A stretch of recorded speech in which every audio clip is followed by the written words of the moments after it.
1 pot methi pulao. First ఒక glass రైస్ని wash చేసి పక్కన పెట్టుకున్నాం. మెంతికూర కూడా వాష్ చేసి పక్కన పెట్టుకున్నాను.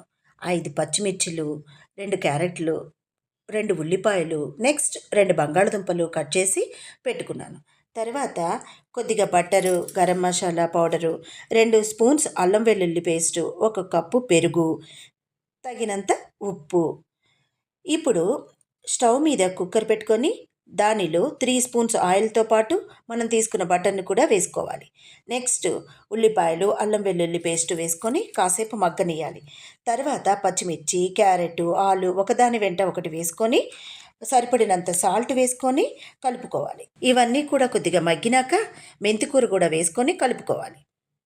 తర్వాత 1 కప్పు పెరుగు వేసుకొని మొత్తం కలిసేలాగా కలుపుకోవాలి. ఇప్పుడు మనం తీసుకున్న గరం మసాలా కూడా వేసుకొని ఒకసారి కలుపుకొని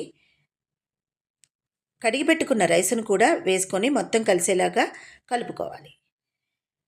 ఇప్పుడు ఎసరు 1 గ్లాస్ రైస్కి 2 గ్లాస్ వాటర్ పోసుకోవాలి. మొత్తం ఒకసారి కలుపుకొని కుక్కర్ మూత పెట్టుకొని 3 విజిల్స్ రానివ్వాలి. ప్రెషర్ పోయిన తర్వాత మూత తీసి చూస్తే మన methi pulao ready. Please like, share and subscribe to the full time mum.